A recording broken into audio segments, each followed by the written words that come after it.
अस्सलाम वालेकुम। मेरा नाम डॉक्टर सबाहत ख़ान है। मैं डॉक्टर्स हॉस्पिटल लाहौर में as obstetrician gynaecologist and IVF consultant practice कर रही हूँ। आज मैं आपसे एक अहम टॉपिक पे बात करूँगी। मैंने नोटिस किया कि जब मैं अपना क्लिनिक करती हूँ तो उसमें कुछ बच्चियाँ मेरे पास आती हैं जिनकी एज 24 साल, 25 साल, 26 साल होती है और उनके पीरियड्स बंद हो जाते हैं। इवन कल मेरे क्लिनिक में एक बच्ची आई जिसकी उम्र 18 साल थी, उनके पीरियड्स 2 साल से बंद थे। तो मैंने ये नोटिस किया कि जब 12-13 साल की उम्र में माहवारी शुरू होती है बच्चियों को, तो शुरू में रेगुलर होती है, बाद में वो इर्रेगुलर होना शुरू होती है, आगे पीछे होना शुरू हो जाती है, वक्फा बढ़ना शुरू हो जाता है और अल्टीमेटली माहवारी बंद हो जाती है। तो इसकी क्या वजूहात हो सकती हैं और उसको कैसे डील किया जा सकता है, इस बारे में मैं आज आपसे बात करूँगी।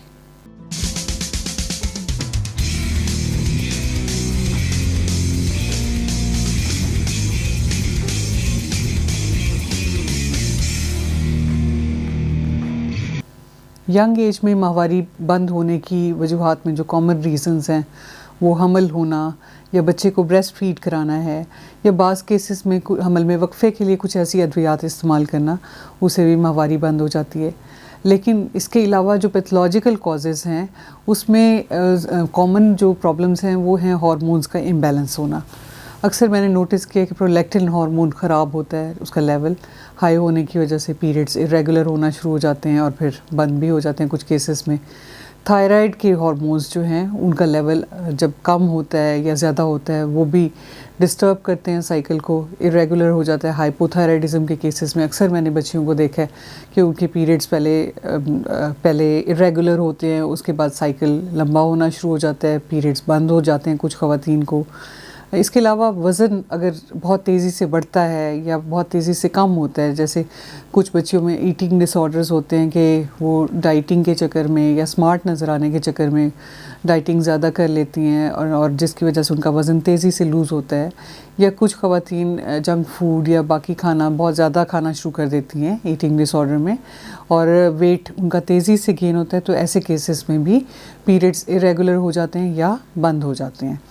इसके अलावा कुछ ख़वातीन जो हैवी एक्सरसाइजेस करती हैं उनमें भी पीरियड्स इरेगुलर होने के बाद बंद हो सकते हैं।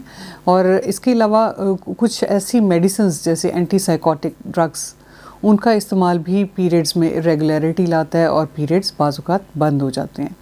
लेकिन एक अहम चीज़ है जिसको देखना ज़रूरी है, वो है प्री मैच्योर ओवेरियन फेलियर, क्योंकि अगर हार्मोनल इम्बैलेंस है तो हम उसको करेक्ट करते हैं, वो ठीक हो जाता है। वेट अगर डिस्टर्ब होता है कि बहुत अंडर वेट हैं, उनका वेट गेन कराते हैं या ओवर वेट ख़वातीन का वेट लूज़ करवाते हैं तो उससे भी पीरियड्स रेगुलर हो जाते हैं। मेडिसिन्स की वजह से अगर है तो उसकी वजह से भी हम उसको मैनेज कर लेते हैं। अगर स्ट्रेस का भी इसमें रोल है, स्ट्रेस को भी मैनेज किया जा सकता है जिससे पीरियड्स वापस दोबारा से रेगुलर हो सकते हैं। लेकिन एक कंडीशन है प्री मैच्योर ओवेरियन फेलियर, यानी वक्त से पहले आपकी अंडेदानी का काम छोड़ जाना। आपके अंडे बनना बंद हो जाते हैं जिसकी वजह से आपके पीरियड्स बंद हो जाते हैं और फिर हमल होने के चांसेस भी ख़त्म हो जाते हैं। ये एक अहम एक प्रॉब्लम है जिसको देखना बहुत ज़रूरी है।